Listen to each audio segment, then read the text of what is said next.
మీ అందరికీ నా హృదయపూర్వక వందనాలు. చెమ్మగలిగిన దేవుని పిల్లారా, మీ హృదయాలు వెలిగించే మాటతో ఎక్కువనే మీ ఎద్దుకొచ్చున్నాను కనుక మీరు నేను ప్రభు మాటలు ధ్యానం చేసుకుందాం.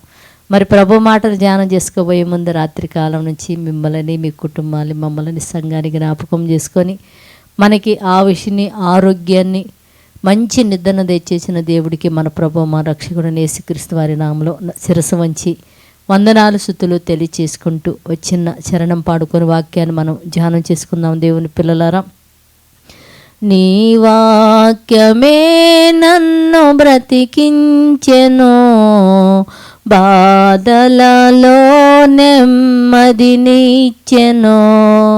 కృపాశక్తి దయా సత్య సంపూర్ణుడా, వాక్యమై ఉన్న యేసు వందనమయ్యా, కృపాశక్తి దయా సత్య సంపూర్ణుడా, వాక్యమై ఉన్న యేసు వందనమయ్యా, నీ వాక్యమే నన్ను బ్రతికించెను, బాధలలో నెమ్మదినిచ్చెను.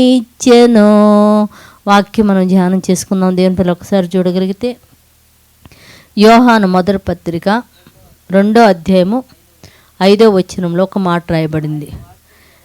ఆయన వాక్యమును ఎవరు గైకొనునో వానిలో దేవుని ప్రేమ నిజముగా సంపూర్ణమై ఉన్నది అని రాయబడింది. దేవుని పిల్లలంటే దేవుని వాక్యాన్ని ఎవరైతే గైకుంటారో దేవుని ప్రేమ వానిలో నిలిచి ఉందంట. దేవుని పిల్లారా, అంటే దేవుని వాక్యం అనేది సామాన్యమైనది కాదు. దేవుని పిల్లారా, నిలిచి ఉండటం అంటే దేవుని పిల్లారా, హృదయంలో ఎవరైతే దేవుని మాటలు వింటారో, మరి చదివినా, మరి మందిరానికి వెళ్ళినా, అలా అన్ని విషయాల్లో దేవుని వాక్యం ఎవరైతే వింటూ ఉంటారో ఆ వాక్యాన్ని హృదయంలో పదిలపరుచుకొని ఆ వాక్యానుసారంగా ఎవరైతే బ్రతుకుతారో వాళ్ళలోనంట దేవుడు నిజముగా నిలుస్తాడంట. అంటే మనం ఏమనుకుంటాం కదా, ఎవరన్నా పిల్లలతో మాట్లాడేటప్పుడు ఏదైనా చెప్పినప్పుడు ఇది నిజమా అంటాం, ఇది నిజమా అని అడుగుతుంటాం.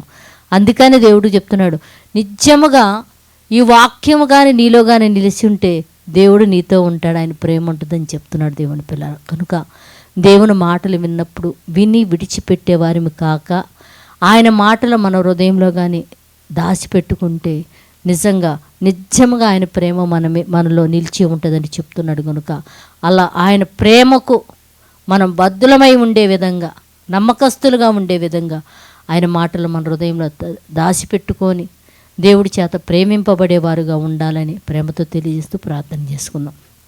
పరిశుద్ధుడా, జీవము కలిగిన మా పరలోక తండ్రి, నాయన నీ కృప కలిగిన నామానికి వందనాలు. నైనా ఎవని యందు నీ వాక్యం ఉంటుందో వానిలో నీ ప్రేమ ఉంటుందని చెప్తున్నావు నాయన.